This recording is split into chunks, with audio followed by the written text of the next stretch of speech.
या कुक्षि विवरे कृत्वा स्वयं रक्षति सर्वतः नमामि जननीं देवीं परां प्रकृतिरूपिणीं कृच्छ्रेण महता देव्या धारितोऽहं यदोदरे तत्प्रसादात् जगद्दृष्टं मातर्नित्यं नमोऽस्तु ते पृथिव्या यानि तीर्थानि सागरादीनि सर्वतः वसन्ति यत्र तां नौमि मातరం భూతిహేతవే. మాతృదేవో భవ పితృదేవో భవ. ఇప్పుడు మనము ఫిబ్రవరి నెల 2026 సంవత్సరంలో 1వ తారీఖు నుంచి 15వ తారీఖు వరకు, యాక్చువల్లీ నిజానికి ఫిబ్రవరి నెల 28 రోజులే పక్ష ఫలితాలు అన్నప్పుడు 14 రోజులు చెప్పుకోవాలి. కానీ ఆ సాంప్రదాయం మిగతా 11 నెలల్లో ఉండదు, కొన్ని సంవత్సరాల్లో కూడా ఉండదు. కాబట్టి ఈ మనము 15 రోజులుగా పక్ష ఫలితాలుగా ద్వాదశ రాశుల వారికి ఏ ఏ ఫలితాలు ఏ విధంగా ఉంటాయో సశాస్త్రీయమైన పద్ధతిలో తెలుసుకునేటటువంటి ప్రయత్నం చేద్దాము. వృషభ రాశి వారికి ఫిబ్రవరి నెల 1వ తారీఖు నుంచి 15వ తారీఖు వరకు పక్ష ఫలితాలు ఏ విధంగా ఉంటాయి అనేది సశాస్త్రీయమైన పద్ధతిలో తెలుసుకునే ప్రయత్నం చేద్దాము. ఇందులో నా కల్పనలు కానీ నా పైత్యం కానీ ఏమీ ఉండదండి. శాస్త్రం ఎంతవరకు చెప్పిందో అంతవరకు మాత్రమే చెప్తాను. ఇక్కడ ఈ వృషభ రాశి వారికి ద్వితీయ స్థానంలో గురువు వక్రించి ఉన్నారు. గురువు వక్రించడం వల్ల కొంతమంది, ఇక్కడ శాస్త్రంలో కూడా చిన్న కన్ఫ్యూజ్ ఉంది. కొంతమంది ఋషీశ్వరులు వక్రించిన గురువు మరింత శుభఫలితాన్ని ఇస్తాడు అని చెప్పేసి అంటున్నారు. అది కూడా కొంతవరకు కరెక్ట్ కాదేమో అనిపిస్తుంది కొన్ని సందర్భాలలో. ఏదేమైనప్పటికీ కూడా వక్రించిన గ్రహం ఒక్క గురువుకు మాత్రమే, మిగతా గ్రహాలు కాదండి. ఒక్క గురువు మాత్రం ఉన్న స్థానంలో మంచి శుభఫలితాలు ఇస్తాడు, మరింత శుభఫలితాలు ఇస్తాడని కొంతమంది, లేదు తన ప్రభావాన్ని, మంచి ప్రభావాన్ని తగ్గిపోతుందని కొంతమంది, ఇక్కడ ఒక కాంట్రవర్సీ, ఒక వివాదాస్పదమైనటువంటి మతాంతరాల్లో తెలియజేస్తూ ఉన్నారు. మొత్తం మీద ఇక్కడ మనకు ద్వితీయ స్థానంలో ఉన్నారు కాబట్టి మనం ఫాలో అయ్యే విధానాన్ని బట్టి ఇక్కడ ద్వితీయ స్థానంలో గురువు సంచారం అనేటటువంటిది కుటుంబంలో చాలా ఆహ్లాదకరమైన పరిస్థితి ఉంటుంది. ఆదాయానికి లోటు ఉండదు, మాట మంచితనం ఉంటుంది. మాట మంచితనంతో అసాధ్యమైనటువంటి వాటిని కూడా సుసాధ్యం చేసుకోవడానికి అవకాశం ఉంటూ ఉంటుంది. ఈ గురు సంచారం ద్వితీయ స్థానంలో ఉండటం మూలంగా గురువు సంచారం అక్కడ ఉన్నప్పుడు వెనక స్థానం మీద కూడా కొన్ని శుభ పరిణామాలు ఉంటాయి అని చెప్పేసి మనకి కొన్ని శుభ పరిణామాలనే కాదండి, ఏ పరిణామం అయితే కూడా ఆ పరిణామం ఇక్కడ జన్మంలో వస్తుంది కాబట్టి, ఇక్కడ జన్మంలో మరి నిజానికి గురువు శుభ ఫలితాలు ఇవ్వజాలడు కాబట్టి ఇక్కడ కొంత ప్రభావం ఒకటో దాని మీద, అంటే జన్మరాశి మీద కూడా పడినా దాని యొక్క ప్రభావం తక్కువగానే ఉంటుంది. ఇక్కడ 2వ స్థానం ప్రభావం మాత్రమే మనం ప్రధానంగా తీసుకుందాము. ఇకపోతే చతుర్థ స్థానంలో కేతు గ్రహ సంచారం జరుగుతోందండి. చతుర్థ స్థానంలో కేతు గ్రహ సంచారం చెప్పుకోవాలి అంటే తల్లి గారి ఆశీస్సులు మనకు లభించకపోవటమో, ఆవిడ ఎందుకో మన మీద కొంచెం కోపంగా ఉండటమో, ఇట్లాంటి విషయాల్లోనూ, విద్య విషయంలో ముందుకు వెళ్ళలేకపోవటం, అలాగే భూమి కానీ గృహం కానీ కొనుక్కుందాం అనుకున్నాము, కొనలేకపోవటం, అమ్మాలనుకున్నాము అమ్మలేకపోతాము. అలాగే వాహనాలు కొత్తవి కావచ్చు పాత కావచ్చు, అమ్మాలనుకున్నా అమ్మలేము, మన పాతది కొత్తది తీసుకుందామని ఈ 15 రోజుల్లో కాకపోవచ్చు. అట్లాగే ఈ ఈ వాహన వ్యాపారస్తులు కూడా కొంచెం కుంటుపడే వ్యవహారం ఉంది. రియల్ ఎస్టేట్ వ్యాపారులు కూడా కొంత కష్టంగానే మనం చెప్పాలి. వారికి వ్యాపారం నడిచేటటువంటిది కొంత ఇబ్బందికరమైనటువంటి పరిస్థితులన్నీ కూడా మనకి గోచరిస్తూ ఉన్న చతుర్థ స్థానంలో కేతుగ్రహ సంచారం వలన. ఇకపోయినట్టయితే భాగ్యస్థానంలో ఒక 4 గ్రహముల యొక్క సంచారం జరుగుతోందండి. భాగ్యస్థానంలో 9వ స్థానంలో అక్కడ మొదటగా బుధుడిని తీసుకుందామండి. బుధుడిని తీసుకున్నట్టయితే భాగ్యస్థానంలో ఒక 3 రోజుల పాటు ఉన్నారు. అది అంత అనుకూలమైనటువంటి కాలము కాదు.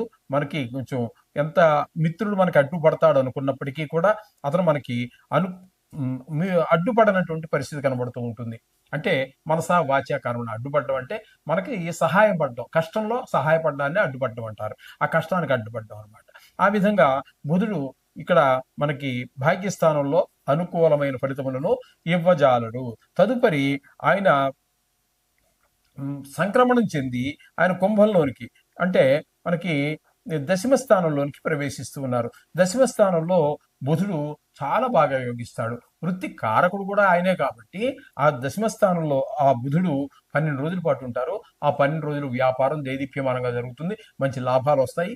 ఆయన యొక్క తెలివితేటలో ఈ వృషభ రాశి వారి యొక్క తెలివితేటలు కూడా పనిచేస్తూ ఉంటాయి. ఈ విధంగా 12 రోజులు మీకు అనుకూలమైన ఫలితాలు ఇస్తూ ఉన్నారు. 3 రోజులు తీసేసినా కూడా ఇంచుమించుగా 4/5 వంతులు మనకి శుభ ఫలితాలే ఇస్తూ ఉన్నాడు బుధుడు కూడా. ఇక్కడ తదుపరి కుజుని కనుక మనం తీసుకున్నట్టయితే కుజుడు 15 రోజులు కూడా దశమ స్థానంలోనే ఉన్నారు. కుజుడు దశమ స్థానంలో వృత్తిపరమైన వ్యాపారపరమైన అడ్డంకులన్నీ ఏర్పడుతూ ఉంటాయి. కొన్ని చిక్కులు ఏర్పడుతూ ఉంటాయి. ఏవో ఈడీ అని, లేకపోతే ఇన్కమ్ ట్యాక్స్ అని, లేకపోతే ఫుడ్ ఇన్స్పెక్టర్ అని ఎవరో ఒకరు వచ్చి ఏదో, ఎందుకంటే మనకు ఉన్నటువంటి ఈ చట్టాలు ఉన్నాయి చూసారా, ఇవి మనకి పేపర్లో చదివేవాడు పై పై దేశస్థుడు, వేరే దేశస్థుడు ఎవరన్నా వస్తే మన చట్టాలు చూస్తే ఇంత గొప్ప రాజ్యాంగం మరి ప్రపంచంలో ఎక్కడా లేదని ఒప్పుకుంటాడు.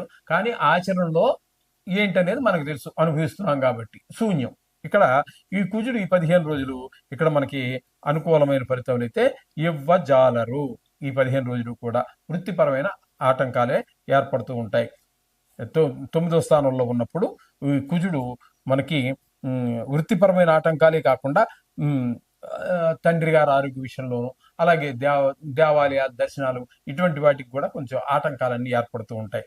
ఇకపోతే ఈ రవి యొక్క సంచారం తీసుకున్నట్టయితే ఆయన భాగ్యస్థానంలో 12 రోజుల పాటు సంచారం చేస్తున్నారు. 12 రోజులు అంటే 15 రోజుల్లో చిన్న విషయం ఏమి కాదు, ఎక్కువగానే మనం చెప్పుకోవాలి. 9వ స్థానంలో మాత్రం రవి మంచి ఫలితములను ఇవ్వజాలరు, చెడు ఫలితాలే ఇస్తారు. తండ్రి గారి ఆరోగ్య విషయంలో కానివ్వండి, గుళ్ళు గోపురాల విషయంలో కానీ ఈ విధమైన ఫలితాలన్నీ ఇస్తున్నారు. తదుపరి ఆయన సంక్రమణం చెంది కుంభంలోనికి అంటే దశమంలోనికి ప్రవేశించి 3 రోజులు ఉన్నారు. ఆ 3 రోజులు వృత్తిపరమైనటువంటి లేదా ఒక ఉద్యోగంలో ఉన్నాం, ఆ ఉద్యోగంలో కూడా ఒక మంచి కమాండింగ్ పొజిషన్ వెళ్ళటమో, లేకపోతే ఒక కమాండింగ్ ఉండటమో, ఏదో మొత్తం మీద ఒక ఉల్లాసకరమైన ఆహ్లాదంగా ఆఫీస్కి వెళ్ళేటువంటి పరిస్థితి అంతా కూడా వృత్తి చేయడానికి వెళ్ళడానికి ఈ రవి భగవానుడు మనకి సహకరిస్తాడు, ఇందులో సందేహం లేదు.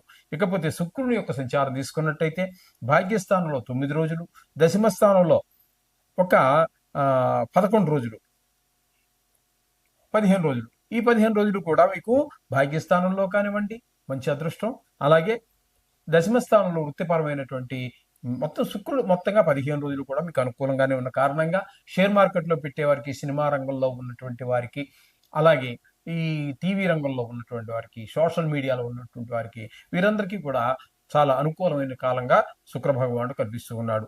అట్లాగే మీకు దశమ స్థానంలో రాహుగ్రహ సంచారం జరుగుతోంది. ఈ రాహుగ్రహ సంచారం దశమ స్థానంలో అంత వాంఛనీయము కాదండి. ఇది సడన్ గా ఎందుకో కారణం లేకుండా చాలా వరకు నడవదు, కానీ అప్పుడప్పుడు సడన్ గా పైకి వెళ్తుంది వ్యాపారము. అట్లాగే మళ్ళీ సడన్ గాని కారణం ఏమి ఉండదండి దానికి. ఈ కారణం మీరు వెతికినా కూడా పట్టుకోవడం కష్టం అవుతూ ఉంటుంది. అలాగే ఆయన మళ్ళీ సడన్ గా కింద దిగిపోతుంటుంది, వ్యాపారం కావచ్చు, ఉద్యోగంలో కావచ్చు, మన పలుకుబడి తగ్గిపోతూ ఉంటుంది.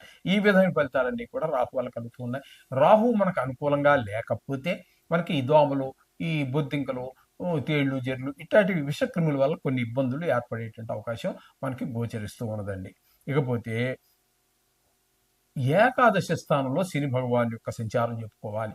ఏకాదశ స్థానంలో శని యొక్క సంచారం లాభస్థానం అనేది, దాని పేరే లాభస్థానం కాబట్టి ధనానికి ఎక్కడా లోటు ఉండదు. చాలా సునాయాసంగా, అంటే శ్రమ తక్కువ ఆదాయం ఎక్కువ, అంటే కష్టానికి మించినటువంటి ఫలితం కలిగేటువంటి అవకాశం ఏకాదశి స్థానంలో ఉన్నటువంటి శని భగవానుడు కల్పిస్తూ ఉంటాడు. అలాగే చేసే పనిలో కూడా చాలా నాణ్యత కనబడుతూ ఉంటుంది, నిపుణత కనబడుతూ ఉంటుంది. తద్వారా మనకు మంచి పేరు ప్రఖ్యాతులు కూడా వచ్చే అవకాశం గోచరిస్తుంది. ఈ విధమైన ఫలితాలన్నీ కూడా మనకి ఈ వృషభ రాశి వారికి గోచరిస్తూ ఉన్నాయి. మొత్తంగా మనం చెప్పుకోవాలంటే వీరికి గురువు అనుకూలంగా ఉన్నాడు, ఏమండి, అట్లాగే శని అనుకూలంగా ఉన్నారు. ఇకపోతే శని ఇక్కడ శుక్రుడు పూర్తి అనుకూలంగా ఉన్నారు. రవి కూడా కొంతవరకు మనకి చాలా వరకు అనుకూలమైనటువంటి పరిస్థితిలో, అంటే 3 రోజులు మాత్రమే అనుకూలమైన పరిస్థితిలో ఉన్నారు. కాబట్టి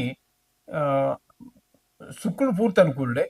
బుధుడు కూడా కొంతవరకు మనకి 3వ స్థానంలో ఉన్నారు. కాబట్టి 3 రోజులు ఇస్తే దశమ స్థానంలో బుధుడు కూడా మనకి ఎక్కువ రోజులు అనుకూలమైన ఫలితాలు ఇస్తూ ఉన్నారు. కాబట్టి మిగతా గ్రహాలకి ప్రతిరోజు మనం చెప్పుకున్నటువంటి ఆ నవగ్రహాలకి సంబంధించినటువంటి ఆ